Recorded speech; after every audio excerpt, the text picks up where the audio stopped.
Hey, what's up guys? My name is Khrezin, and today we're going to go over a little bit of a Subtlety Rogue talent guide. We're going to go over all the main staple talents, and then we're going to go over some of the slight differences that you might want to make to customize the build for yourself. Let's get right into it. So, the first thing we're going to talk about are the staples of the Subtlety tree.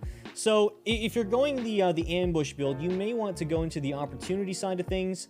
However, most sub rogues tend to go into the Master of Deception to reduce the chance enemies have to detect you in stealth, which is very, very important in PvP. So we're going to go and max that out with 5 points to make sure that we get Master of Deception rank 5. And then after that, we're going to want to go down into Dirty Trick. So this increases the range of your blind and sap abilities by 2 yards and reduces the energy cost of your sap and blind by 25%. So this is obviously huge because that increases to 5 yards and increases to 50% respectively. So when you reduce the energy cost of your blind and sap by 50%, that's actually a very, very big deal. You're going to save yourself a lot of energy, and you're going to be able to generate more combo points more efficiently. For Camouflage, this increases your speed while stealth by 3% and reduces the cooldown of your stealth by 1 second. Now, we're only going to put 4 points into this talent here, and I'll show you why very, very shortly. So one of the main reasons for that is because we're going to put 3 points here into Initiative, which is going to give you a 75% chance to add an additional combo point to your target when using Ambush, Garrote, or Cheap Shot ability. So we don't play dagger spec, so this is mainly going to be for Garrote and Cheap Shot because we can't use Ambush with a sword in our main hand, which is kind of the point of the Hemo build, but we'll get into that. And then we've got the Ghostly Strike, which is an ability that does 125% weapon damage, and causes your chance to dodge to increase by 15% for 7 seconds and generates a combo point for 40 energy. This is a pretty efficient ability, especially when you're fighting a lot of melee, like other rogues, like warriors, and that kind of stuff. It's very, very good. So, because we have 1 less point here, this is going to allow us to continue going down and get to the rows that we need. So we're going to put 2 points in Elusiveness, which is going to reduce your cooldown of your Vanish and Blind by 90 seconds. Which is, huge because you need to have these cooldowns active, as often as possible for resets and for CC. And then Serrated Blades is something that you have to take regardless because you have to take it to get to Hemorrhage. But it is also very good because it increases the damage dealt of your Rupture. So we're going to put 3 points right in there. We're going to put 1 point in Hemorrhage. So we're only going to have 4 points in this row here. Because we need to take Preparation, and we're also going to go in Dirty Deeds. Preparation is a 10-minute cooldown that's going to reset all of your Evasion, Sprint, Vanish, Cold Blood, Shadow Step, and Pre-Med abilities. So this is going to be very important in Arena for getting multiple Vanishes and having more control over the enemy team. So that's very important. And then we're also going to go into Heightened Senses because we need more points to get further down the tree. This row is going to require 4 points, so that's why we put 2 points into this. This is going to increase our stealth detection and reduces the chance that you are hit by spells and range attacks by 4%. So this is big again because you want to be able to see other rogues in stealth, and it reduces the chance that you're being hit by spells and range attacks by 4%, so you have a chance to kind of resist. So that's obviously very good. Deadliness down the next row is going to just straight up increase your attack power, so we're going to want all 5 points in that because we want 10% attack power bonus. And then we're going to want 3 points in Cheat Death, so that will save our life. And then 1 point in Premeditation, which is going to add 2 combo points to your target. And this is going to allow you to have a very big opener. So we're going to put that in right there. And then we're going to have Sinister Calling, which is another kind of just damage bonus, just straight up. This is going to increase your agility by 3%, per point.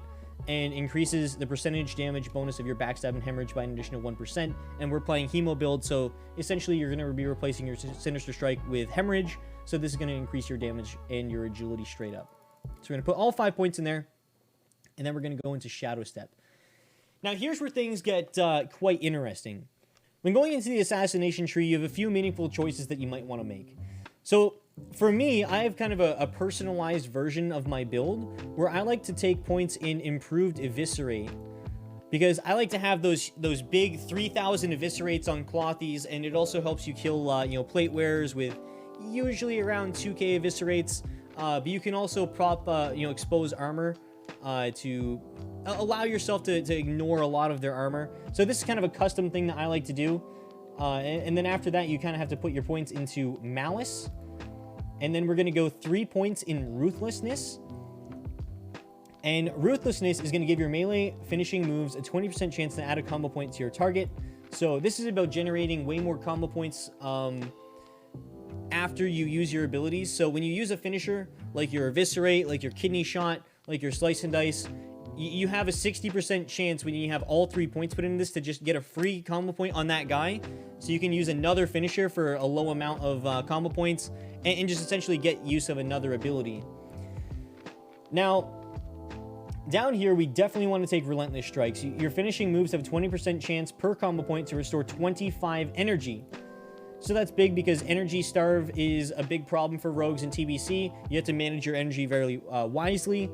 And then after that, we're only going to put as many points as we need to into lethality to get down to vile poisons.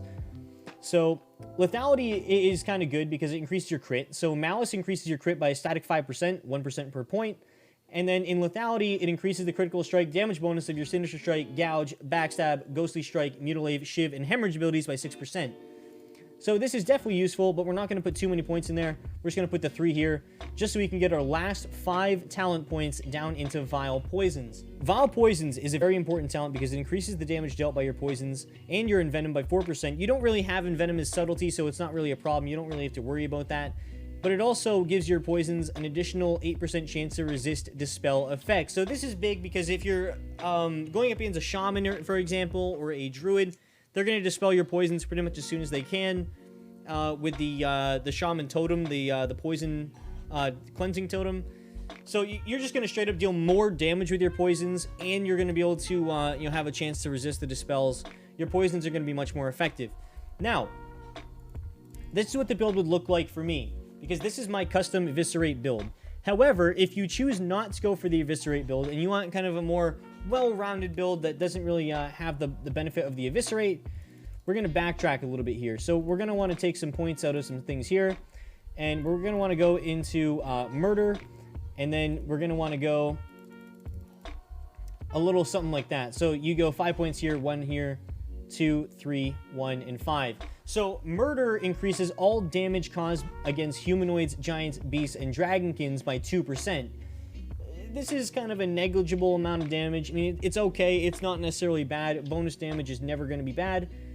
However, you can also go back and do something like this. So you take the points out of Improved Eviscerate, and then you keep the 2 points in Murder. You go 5 points, or 4 points right here, and then you go 5 points in Vile Poisons. This is kind of the standard Shadow Step Hemorrhage Rogue Subtlety build, but like I said, I like my own little change where we go a little bit less here. We take the 2 points there, and then we just put all of our points right here into Vile Poisons. So all we're missing here is just an extra few percent on our lethality, and we just give up the 2% on Murder, and we get the huge Eviscerates.